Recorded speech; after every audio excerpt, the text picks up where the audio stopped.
Pakistan cricket board के chairman Mohsin रज़ा नकवी ने आज मीटिंग की और बोर्ड ऑफ गवर्नर्स का इजलास था आज पीसीबी का। उसमें उन्होंने काफ़ी ज़्यादा चीज़ें डिस्कस की। आज इस वीडियो में बहुत इम्पोर्टेंट उन्होंने बातें की, वो डिस्कस करेंगे। और शाहीन शाह अफरीदी ने कल जो प्रेस कॉन्फ्रेंस की उसमें बाबर रिजवान की बात की, उसको भी डिस्कस करेंगे। और स्टेडियम अपग्रेडेशन और साउथ शकील की कैप्टनसी से मुतालिक कुछ बातें चल रही हैं, उसमें कितनी रियलिटी है उसके मुतालिक बातें करेंगे। स्टार्ट करते हैं मोहसिन रज़ा नकवी से। उन्होंने पहले जो मेरा मेन वीडियो का थंबनेल का टाइटल है कि पाकिस्तान वर्सेस इंडिया, उन्होंने उस पर एक बहुत ही अच्छी बात की और टू द पॉइंट बात की और वेल डन। मैं इस पर ज़रूर अप्रिशिएट करूँगा। अगर कोई दूसरा बंदा भी हो तो इस बात पर मोहसिन नकवी को ज़रूर अप्रिशिएट करेगा। उन्होंने कहा कि अब इंडिया पाकिस्तान की जब भी बात होगी तो वो बराबरी की सतह पर होगी। वो पहले वक्त गुजर गए जब हम बैगिंग करते थे या तरले जिसे कहते थे, तरले करते थे कि यार आप हमारे घर आ जाइए, हम आपके घर आ जाएंगे। नो, इक्वल राइट्स पे बात होगी हमेशा। अगर इंडिया यहाँ आने से इनकार कर रहा है तो ऑब्वियसली पाकिस्तान भी वहाँ जाने से इनकार करेगा। आईसीसी का जो वुमेन वर्ल्ड कप आगे खेला जाएगा अपकमिंग, उसका स्केड्यूल अपडेट हुआ है। क्यों अपडेट हुआ है? बिकॉज पाकिस्तान इंडिया नहीं जा रहा। पाकिस्तान की वुमेन टीम इंडिया नहीं जाएगी और पाकिस्तान के सारे मैचेस श्रीलंका कोलंबो में होंगे। अगर पाकिस्तान सेमीफाइनल में क्वालिफाई करता है वो भी कोलंबो में, फाइनल में क्वालिफाई करता है वो भी श्रीलंका में होगा। इतनी हमारी वुमेन टीम अच्छी नहीं कि फाइनल में करे, लेकिन मैं आपको जो एक सिनेरियो है, जो एक बैकग्राउंड स्टोरी है वो बता रहा हूँ कि अगर ये है तो ऑफिशियल स्केड्यूल के मुताबिक ये चीज़ें होंगी। और ये स्केड्यूल आईसीसी की तरफ से आया और आईसीसी के चेयरमैन मिस्टर जय शाह हैं। इससे यह साबित होता है कि आप अकेला इन्फ्लुएंस नहीं रख सकते। मोहसिन रज़ा नकवी एसीसी के चेयरमैन हैं। उन्होंने कोई ऐसी गलत हरकत या पाकिस्तान को जिसे कहते हैं ना स्पोर्टिव स्टेप नहीं प्रोवाइड किया। उन्होंने एज अ एसीसी चेयरमैन काम किया और यहाँ पर उन्होंने बहुत अच्छी बात किया। जब भी कोई बात होगी तो बराबरी की सतह पर होगी। अगर आप नहीं आ रहे तो हम भी नहीं आएंगे, नहीं खेल रहे तो हम भी नहीं खेलेंगे। इक्वल राइट्स पर पाकिस्तान ने जो पाकिस्तान हॉकी टीम है उन्होंने एशिया कप से पुल आउट किया है। इंडिया में एशिया कप और इंडिया ने कहा वेन्यूज तब्दील नहीं करेंगे, हमने पुल आउट कर दिया, दैट्स इट। नहीं तो ना से ही हम बैगिंग नहीं करने वाले। सेकंड स्टेटमेंट, उनसे पूछा गया बाबर रिजवान के मुतालिक तो उन्होंने कहा कि मेरा सिलेक्शन कमेटी में 1% भी रोल नहीं है, मैं नहीं सिलेक्ट करता, ना मेरे अप्रूवल की ज़रूरत होती है। सारा जो है ना अथॉरिटी, सारी अथॉरिटी वो सिलेक्शन कमेटी के पास है, सिलेक्टर्स के पास है। उन्होंने कहा उनकी 8-8 घंटे मीटिंग्स चलती हैं, 3-3 4-4 दिन उनकी निगोशिएशन कम्युनिकेशन चलती रहती है। वो कोई और पीसीबी ऑफिस में आके भी मतलब एक पूरे जिसे कहते हैं ना एक वीक के बाद सारे डिस्कशन के बाद मेरिट बेस उन्होंने कहा कि प्लेयर्स को हम चुनने जाएंगे।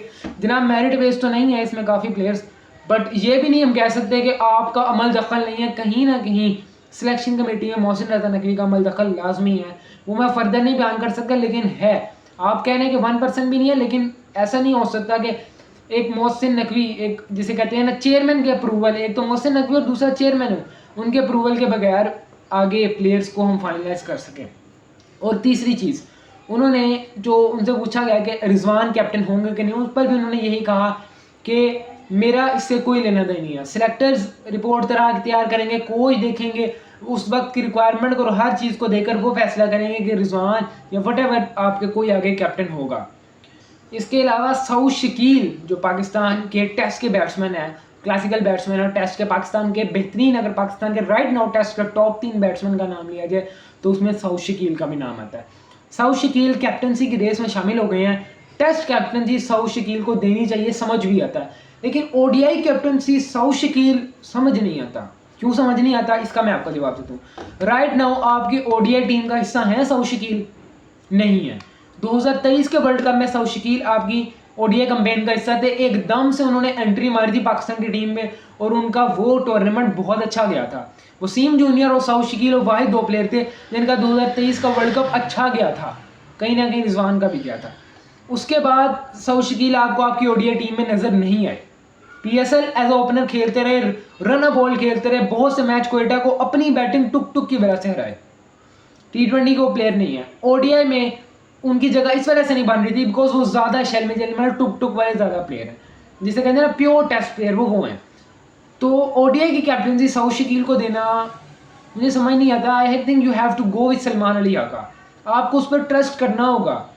आप एकदम से बाहर से अपना ट्रम्प कार्ड यूज़ करके सऊद शकील को नहीं ला सकते।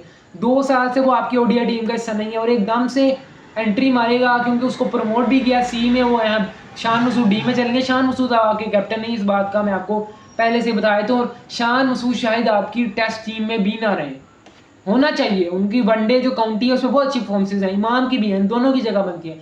लेकिन जहाँ तक मुझे इनके इरादे लग रहे हैं डी कैटेगरी में रखना, तो शायद इनको ड्रॉप कर दिया जाए। चौथी चीज़, स्टेडियम अपग्रेडेशन। अब जैसा कि आपको पता है, ये जो मैं सब बातें बहुत इंपॉर्टेंट है, मैं कोई इधर उधर से नहीं उठा रहा, इंपॉर्टेंट जो बातें हैं ना, जो मेन इंपॉर्टेंट बातें हैं वो आपसे डिस्कस कर रहा हूँ। बहुत बड़ा पॉइंट है कदाफी स्टेडियम लाहौर, जो पाकिस्तान का क्रिकेट का सबसे अच्छा स्टेडियम, सबसे बेहतरीन स्टेडियम, सबसे बड़ा स्टेडियम माना जाता है। मैं पर्सनली लाहौर में रहता हूँ और मैंने काफ़ी दफ़ा कदाफी स्टेडियम विजिट किया। मैं आपको जब मैंने पहली दफ़ा अपनी लाइफ में कदाफी स्टेडियम विजिट किया था अपने कॉलेज फ्रेंड्स के साथ, तो मेरा बहुत अच्छा एक्सपीरियंस था। हम ये I think first class include में बैठे थे।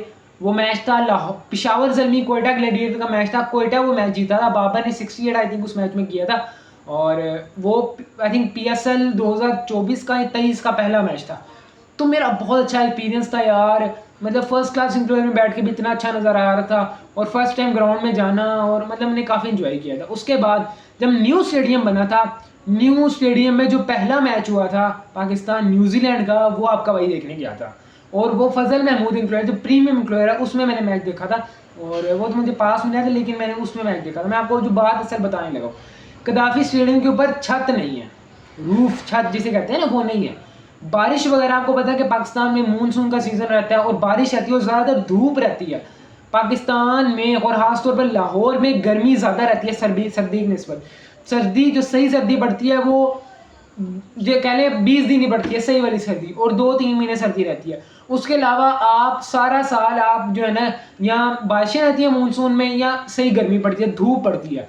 और जब आप 4 घंटे लगातार स्टेडियम में बैठेंगे, या टेस्ट क्रिकेट होगी आप 9-9 घंटे बैठेंगे, वनडे होगी 8-9 घंटे बैठेंगे, 9 घंटे धूप में बैठना इम्पॉसिबल बात है। और बारिश हो जाए, आपका शेल्टर का कोई इंतजाम नहीं है, आपको ग्राउंड से बाहर ही जाना पड़ता है। छतें नहीं है कदाफी स्टेडियम की। आपने नया स्टेडियम बनाया, बहुत अच्छा बनाया। आपने जो वो तमाशाइयों के देखने का जो अंदाज़ है वो ठीक किया, अपनी पिच वगैरह ठीक किया, चेयर्स अपग्रेड की हैं, लाइट्स अपग्रेड की हैं, स्क्रीन्स अपडेट की हैं, काफ़ी चीज़ें कदाफी स्टेडियम में ठीक हो गई। PCB बिल्डिंग को सारा तोड़ के नया बनाया गया, बहुत खर्चा किया मोहसिन नकवी ने और बहुत अच्छा काम किया। बट जो मेन अब उसका काम है कि आपने वहाँ पर छतें डालनी है। अभी आपके पास टाइम है, एशिया कप हो रहा है पाकिस्तान में, फ़िलहाल अभी क्रिकेट नहीं है, तो आप उसका इंतज़ाम करें और छतें डालें कदाफी स्टेडियम में, बहुत ज़रूरी है। सेकेंडली, नेशनल स्टेडियम कराची पे आ गई, उसका व्यू अभी भी बहुत ज़्यादा ख़राब है, उसको इम्प्रूव करना पड़ेगा, वरना आपको हमेशा से कराची के लोगों से शिकायत रहेगी कि वो मैच देखने नहीं आते आपका, वो मैच देखने नहीं आते आपका, इसी वजह से नहीं आते।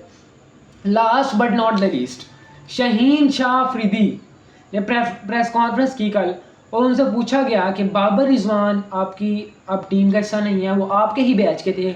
जर्नलिस्ट ने कहा वो आपके बैच के थे, तो शाहीन शाह अफरीदी ने कहा नहीं, मैं यंग हूँ। और उन्होंने ठीक कहा है, बाबर रिजवान 2015-16 से क्रिकेट खेले हैं, शाहीन शाह अफरीदी 2018-19 से क्रिकेट खेले हैं, तो शाहीन शाह अफरीदी अभी यंग है, काफ़ी यंग है बाबर रिजवान की निस्बत। और फिर उन्होंने कहा कि बाबर रिजवान, हर प्लेयर को उन्होंने कहा अपॉर्चुनिटी मिलनी चाहिए, शायद कल मैं ना हूँ और मुझे अपने ना होने पर इतराज़ भी नहीं करना।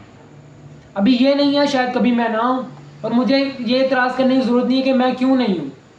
और उन्होंने साथ यही कहा कि Babar Rizwan world class player है, दूसरे प्लेयर्स को भी अपॉर्चुनिटी मिलनी चाहिए, वो भी पाकिस्तान के लिए खेलते हैं, उन्होंने भी पाकिस्तान का सितारा अपनी शर्ट पर लगाया है, तो वो अब उनको भी सपोर्ट करें। यही मेरा मैसेज है हर क्रिकेट फैन को, हर बाबर फैन को, you have to support your team guys, you have to support your team. Thank you so much.